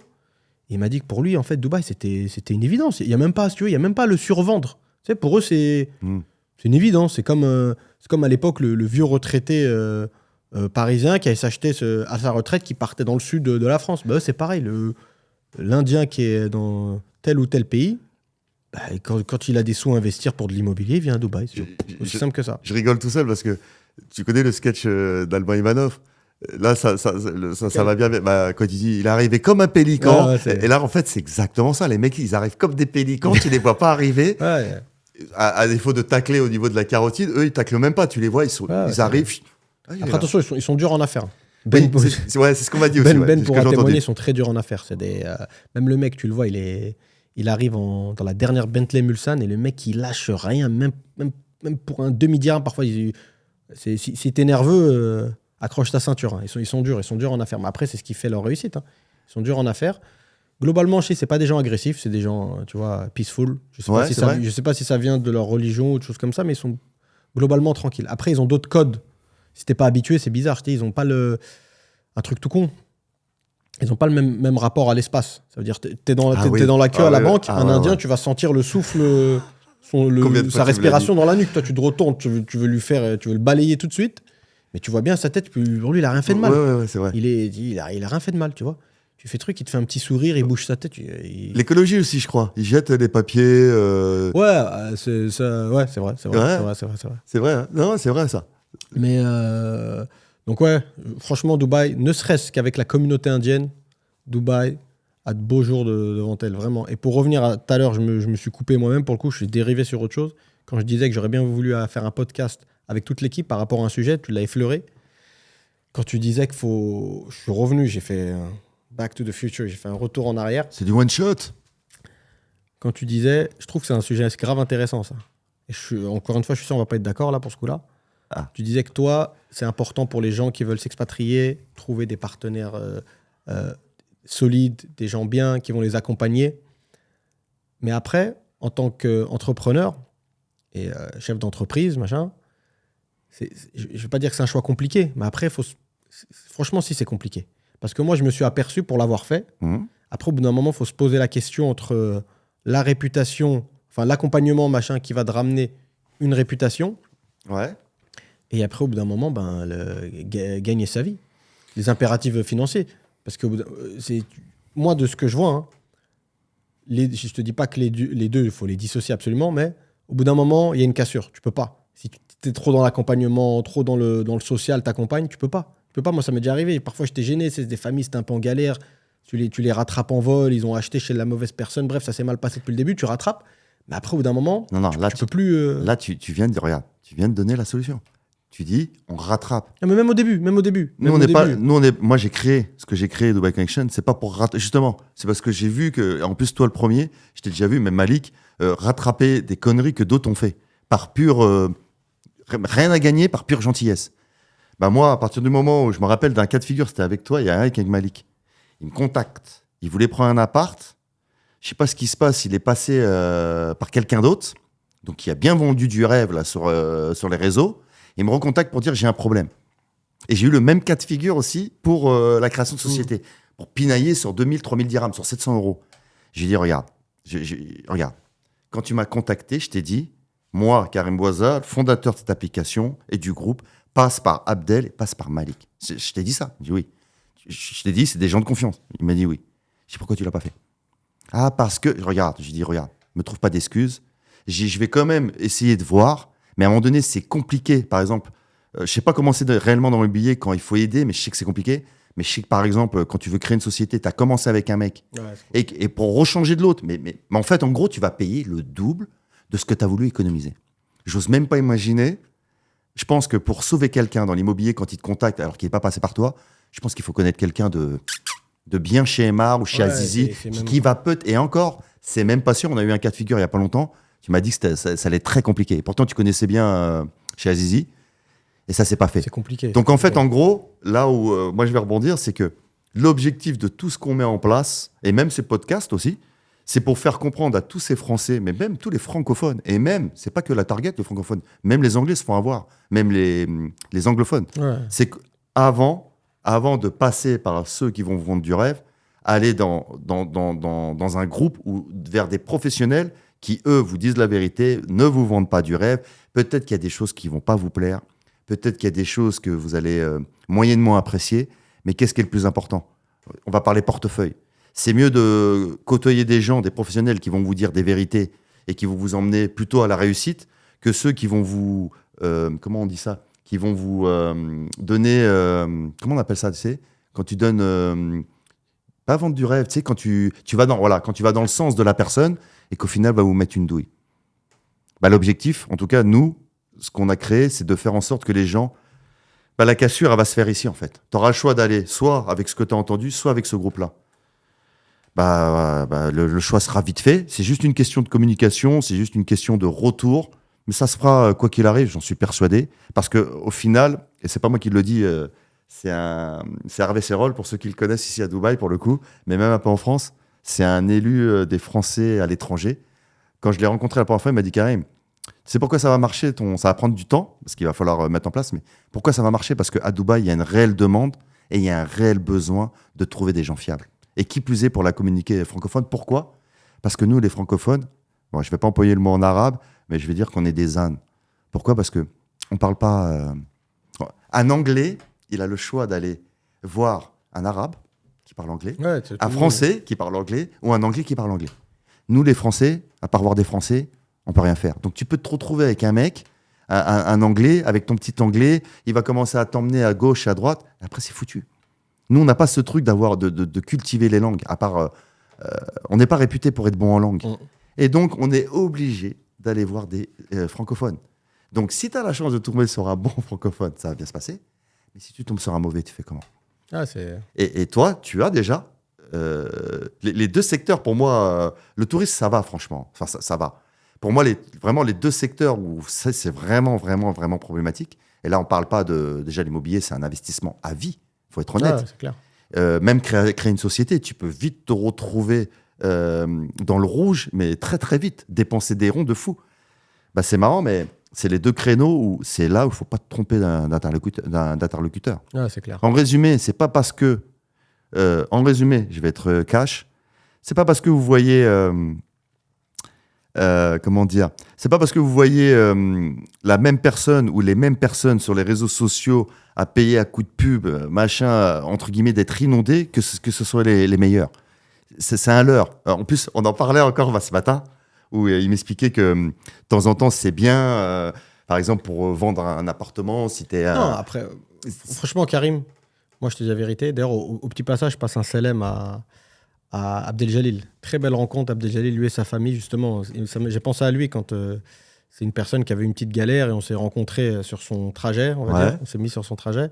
Mais bonne rencontre. Et je sais qu'il regarde souvent, donc je passe un petit salam. De pas surjouer, je veux dire. En fait, là où on discutait, on a des débats de fou avec Abdel. Et c'est vrai qu'on est des fois pas d'accord, mais des fois on est d'accord. Je trouve que des fois, ce qui m'énerve profondément, on a l'impression que plus le professionnel va surjouer, va montrer des choses qui ne sont pas forcément réelles. Pourquoi? Pour soi-disant la pub, entre guillemets, montrer que ceci, cela.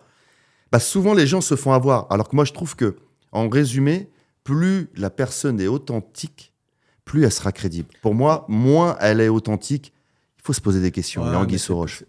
Karim, après, franchement, c'est dur de juger l'authenticité. Il y a des mecs, peut-être, ils croisent un collègue de travail pendant 5 ans tous les jours, ils savent pas s'il est authentique. Comment tu peux juger un agent immobilier s'il est authentique via une pub ou via un passage d'une semaine sur Dubaï? Tu vois? Le côté humble et le côté simple. Non, franchement, regarde. Je connais des super agents immobiliers qui sont super arrogants. Ouais, ok. Qu'est-ce que tu m'as appris? La plupart des bourges, on en parlait encore il n'y a pas longtemps. La plupart des bourges, en général, il dit pas qu'il est bourge.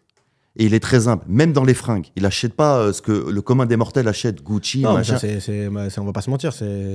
Quand tu connais, tu te rends compte que c'est des marques de pauvres. Exactement. Il y a des gens, je pense, ils vont être fous quand ils vont t'entendre dire ça. Désolé, les gars. Mais c'est la vérité. Et en plus, toi, tu es aficionados, entre guillemets, de la marque. Tu connais. Et tu as côtoyé des gens qui savent utiliser la vraie marque.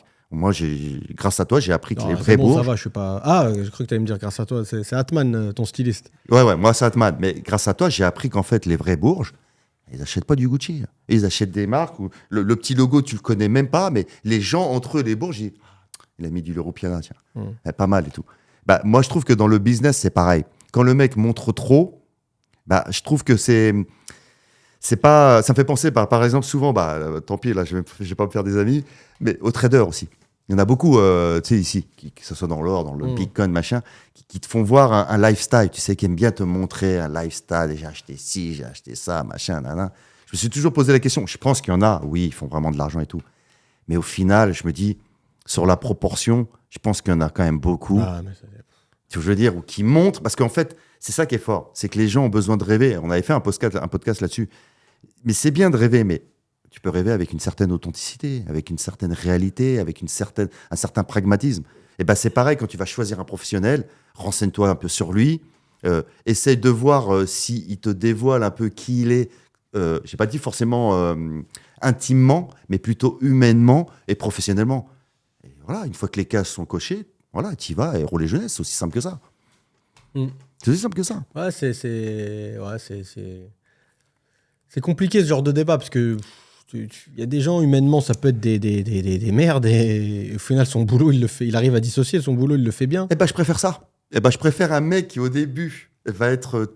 Tu vas sentir qu'il est un peu nerveux, un peu cela. Mais le mec, au moins, c'est cash. Il va dire, écoute, c'est ça. Non, ça sera pas 2 ans. Il va y avoir du retard. Ça sera sûrement plutôt compte sur 3 ans. Tu vois, encore une fois de plus, qu'il va pas aller forcément te brosser dans le sens du poil. Là, tu sais, absolument...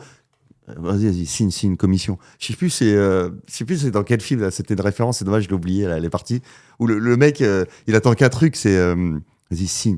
Enfin, signe le papier, et après, ça c'est tous les métiers de la vente. Tu as le fameux, comment on appelle ça, l'archétype du vendeur de bagnole, vendeur de voiture, genre. Ouais. Attends, j'ai dit bagnole. Je commence à me faire vieux. C'est oh là là. expression de ringard. Je te jure. Bref, et après, dans tous les métiers de la vente, surtout quand tu es amené à être payé à la commission. Ah, mais après, pareil, tu veux travailler de façon... Nous, on l'a fait. Tu sais pourquoi moi, j'ai un recul par rapport à ça, sans faire l'ancien, c'est que nous, on l'a fait. Tu veux travailler de manière classe, sans pousser, sans rien du tout. Et, toutes les ventes, après, au bout d'un moment, toutes les ventes, elles te passent sous le nez. Tu es obligé d'être pushy. C'est malheureux. C'est le marché qui fait que... Et les gens, il faut savoir que les gens, ils sont pas forcément à l'image que tu te fais d'eux. C'est-à-dire, tu te dis, mais attends, le mec, c'est gros comme une maison, il va pas. Eh ben non, le mec, il y va. Il y a beaucoup de gens, ils sont sensibles à ça. Ils sont sensibles au, rentre dedans, vas-y, achète, t'inquiète pas, machin. Et toi, t'arrives, tu fais le mec, non, écoute, pas de pression. Il y a quelques personnes qui vont être sensibles à ça, d'autres, tu le perds, le client. Je suis honnête, tu le perds. Ouais. Après, il y a de tout, mais on pourra... Sur du long terme, en tout cas, sur du... Non, sur le long terme, je suis d'accord avec toi. Sur du court terme, je suis d'accord avec toi, pour le coup, tu vois, j'allais te le dire. Ah ouais, bien sûr, tu veux du fric, tu vas pusher. Mais la vision que moi j'ai du business, et d'ailleurs j'ai entendu c'est Oussama Hamar, c'est ça ? Oussama Hamar, voilà, ouais. Qui le dit souvent. Beaucoup qui sont dans le business, ils regardent. D'ailleurs, pourquoi les business haram, quand on dit haram, c'est malsain. Pourquoi ils durent 1 an, 2 ans ? Parce que les mecs, comme tu dis, ils pushent à fond, ils récupèrent les thunes, ils mettent tout le monde en galère, après ils repassent à un nouveau business. Non, mais ça, alors que sur du moyen long terme, quand tu vois un business là on parle de 5, 10, 15, 20 ans. Un visionnaire, pour moi, c'est le mec qui a compris que ça va être dur au début. Ça, c'est vrai. Ça va être dur. Il va falloir avoir la patience. Mais par contre, quand ça va partir, c'est pendant 15 ans, tu es tranquille. Ouais, je l'ai vu ce short, je crois. Il dit qu'au début, il y a beaucoup de gens, ils s'inquiètent pour l'avenir. Mais au début, ils s'inquiètent pas, ils sont trop optimistes. Alors, selon lui, il faut faire le contraire. Il faut s'inquiéter au début et être confiant pour l'avenir. Exactement. Anthony Bourbon, tu sais, celui-là qui est dans Qui veut devenir mon associé sur M6, il te le dit. Au début, si tu commences à vouloir avoir de l'attention des gens, tes partenaires, ta famille, tout ça, ne t'attends à rien, en fait. Quand tu as une vision, et surtout quand tu veux avoir une vision sur le long terme, c'est le début qui va tout déclencher. Tu vas avoir le choix de dire, bah vas-y, je vais forcer pour faire les ventes de suite, pour prendre mon pognon. Mais à un moment donné, il va y avoir le retour du bâton. Alors que si tu restes focus sur ta vision des choses, ton ADN, à un moment donné, ça va mettre plus de temps. Mais par contre, après, sur moyen et long terme, tu te frises les moustaches. Les gens ont confiance en toi, tes partenaires ont confiance en toi, le public a confiance en toi.